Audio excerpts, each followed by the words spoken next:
warahmatullahi wabarakatuh. Perkenalkan, nama saya Asania Masfaurin dari kelas 11 KL1. Saya di sini akan menjelaskan tentang materi akuntansi. Sebelumnya, apa sih akuntansi itu? Jadi, pengertian akuntansi menurut ahli, akuntansi adalah pengukuran, penjabaran, atau pemberian kepastian mengenai informasi yang akan membantu manajer, investor, otoritas pajak, dan pembuat keputusan lain untuk membuat alokasi sebuah sumber daya keputusan di dalam perusahaan, organisasi, dan lembaga pemerintah. Namun, secara umum pengertian akuntansi adalah suatu proses mencatat, meringkas, mengklasifikasikan, mengolah, dan menyajikan data transaksi serta berbagai aktivitas yang berhubungan dengan keuangan, sehingga informasi tersebut dapat digunakan oleh seorang yang berkepentingan sebagai bahan untuk mengambil keputusan. Kedua, tujuan akuntansi. Jadi tujuan akuntansi dibagi menjadi 3 jenis. Yang pertama, tujuan akuntansi secara umum, tujuan akuntansi secara khusus, dan tujuan akuntansi secara kualitatif. Jadi yang pertama, tujuan akuntansi secara umum apa sih? 1. Memberikan informasi mengenai keuangan, baik itu aktiva maupun pasiva perusahaan. Yang kedua, menyediakan informasi mengenai perubahan pada sumber daya ekonomi atau neto di sebuah perusahaan. Ketiga, memberikan informasi keuangan perusahaan yang dapat membantu dalam pembuatan estimasi potensi keuntungan perusahaan. Keempat, memberikan informasi mengenai perubahan pada berbagai sumber ekonomi perusahaan, baik itu aset, hutang, serta modal. Kelima, menyediakan informasi lainnya yang terkait laporan keuangan untuk membantu pengguna laporan tersebut. Akuntansi secara khusus tujuan akuntansi adalah untuk menyediakan informasi dalam bentuk laporan yang membuat posisi keuangan, hasil usaha, dan perubahan posisi keuangan lainnya secara wajar sesuai prinsip akuntansi berterima umum (PABU) atau Generally Accepted Accounting Principles (GAAP). Lalu tujuan akuntansi secara kualitatif. Yang pertama, memberikan informasi yang relevan. Yang kedua, menyampaikan informasi yang telah teruji kebenaran dan validitasnya.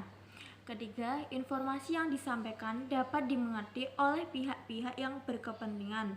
Keempat, menyampaikan laporan keuangan untuk berkepentingan semua pihak yang terkait dengan aktivitas perusahaan. Kelima, memberikan informasi transaksi yang real time atau sesegera mungkin.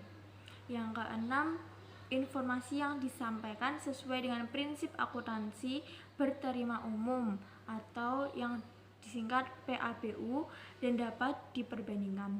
Yang terakhir, penyampaian laporan keuangan harus lengkap dan memenuhi standar pengungkapan laporan keuangan. Selanjutnya, manfaat akuntansi. Yang pertama, sebagai sarana informasi keuangan.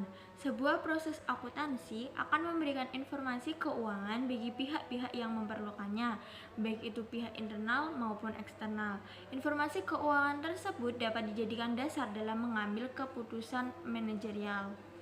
Yang kedua, sebagai bahan evaluasi keuangan. Dengan adanya informasi keuangan melalui akuntansi, maka seseorang atau perusahaan dapat mengetahui apa yang perlu dilakukan di masa mendatang. Yang ketiga, sebagai alat kontrol bukti keuangan. Pencatatan keuangan yang dilakukan dengan baik akan membantu kita dalam mempertanggungjawabkan keuangan tanpa menebak-nebak pengeluaran.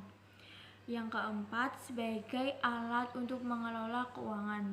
Pencatatan keuangan akan sangat membantu setiap pihak dalam mengelola keuangannya. Dengan akuntansi, maka kita dapat memperhitungkan berbagai keperluan sehari-hari sehingga pengeluaran tidak membengkak. Fungsi akuntansi. 1. Merekam catatan. Merekam catatan transaksi secara sistematis dan kronologis merupakan fungsi utama dari akuntansi. Rekam catatan transaksi ini kemudian dikirim ke account ledger sampai akhirnya menyiapkan akun akhir untuk mengetahui profit dan loss dari bisnis pada akhir periode akuntansi. Yang kedua, bantu lindungi properti dan aset berharga. Fungsi akuntansi berikutnya adalah untuk menghitung jumlah penyusutan aset sebenarnya dengan menggunakan metode yang tepat dan berlaku untuk aset tertentu.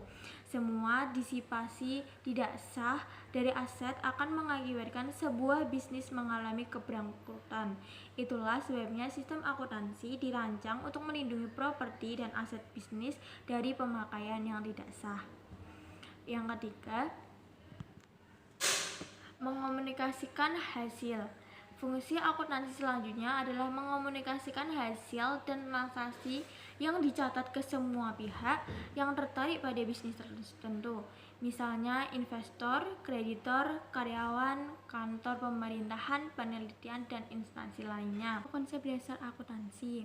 Sebelumnya, apa sih pengertian konsep dasar akuntansi? Jadi, konsep dasar akuntansi merupakan rumus konsepan yang berlaku secara umum agar bisa diperoleh kesatuan analisis, pandangan, dan pendapat, baik oleh penyaji informasi keuangan maupun pihak-pihak yang memerlukannya. Yang pertama, kesatuan akuntansi.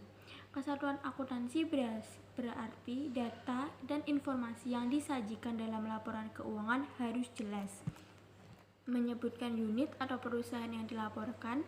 Data dan informasi juga harus bukan merupakan laporan keuangan jika tanpa adanya unit yang melapor. Jadi, laporan keuangan harus jelas menyebutkan untuk perusahaan atau badan yang melaporkan keuangan tersebut. Yang kedua, kesinambungan perusahaan.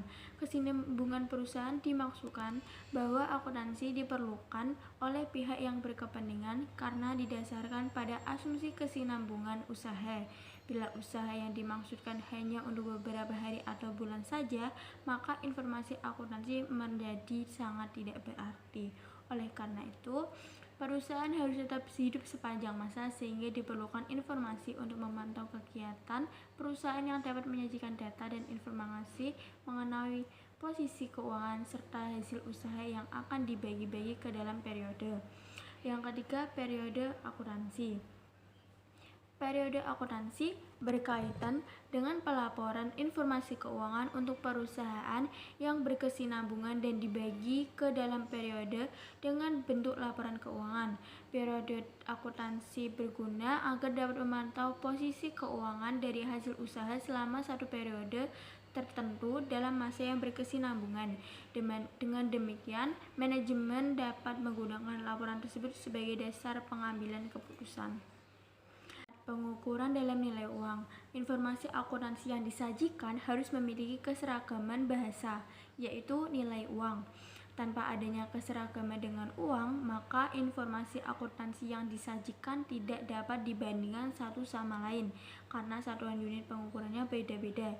Jelas, nilai moneter dengan posisi keuangan maupun hasil usaha suatu perusahaan menjadi dasar kesatuan bahasa akuntansi. Yang kelima, harga perolehan dasar akuntansi. Harta kekayaan yang diperoleh haruslah dicatat pada saat perolehannya. Nilai yang dibayar untuk memperoleh harta kekayaan tersebut merupakan nilai yang akan dicatat dalam pelaporan keuangan. Nilai tersebut selanjutnya akan disajikan dalam laporan keuangan. Yang keenam, penetapan pendapatan dan biaya. Pelaporan pendapatan dan biaya harus jelas menunjukkan periode ketika harus dilaporkan dan dikaitkannya dengan aktiva dan hutang yang bersangkutan. Yang ketujuh, konsistensi konsep dasar akuntansi. Konsistensi merupakan penerapan prinsip ini. Yang harus dilakukan adalah secara konsisten menerapkannya dari satu periode ke periode lainnya agar data dan informasi keuangan yang disajikan dalam laporan keuangan dapat diandalkan untuk dijadikan dasar pengambilan keputusan. Objektivitas dan materialitas. Objektivitas berarti data dan informasi keuangan harus disajikan dengan tidak memandang dan mempertimbangkan satu atau pihak tertentu lainnya. Sedangkan materialitas berarti data dan informasi keuangan yang timbul dari transaksi yang jumlahnya relatif kecil dan tidak berarti terhadap laporan keuangan dapat diabaikan. Yang kesembilan, konservatisme dan realisasi. Dalam konsep konservatisme menekankan pada penjanji informasi keuangan yang harus hati-hati terhadap pencatatan, pendapatan, dan biaya.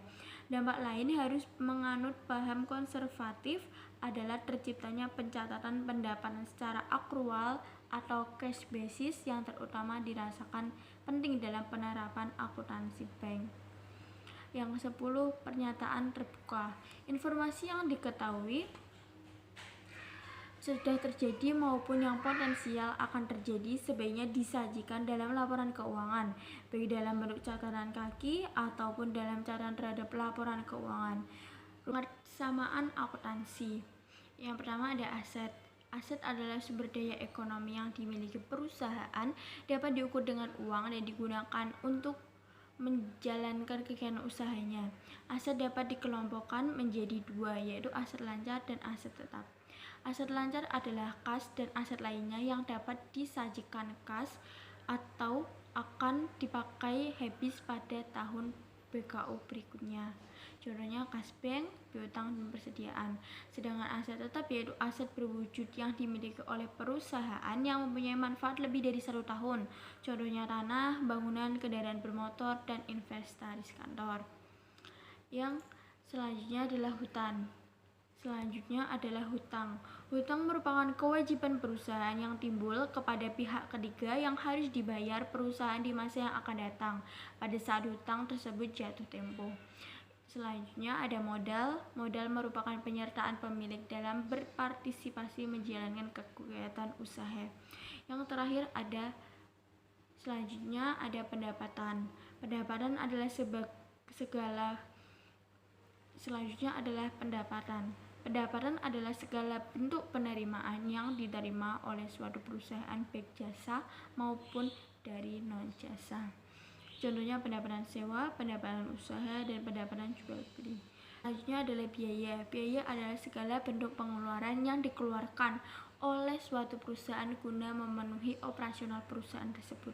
Contohnya biaya transport, biaya gaji pegawai, biaya administrasi. Terima kasih.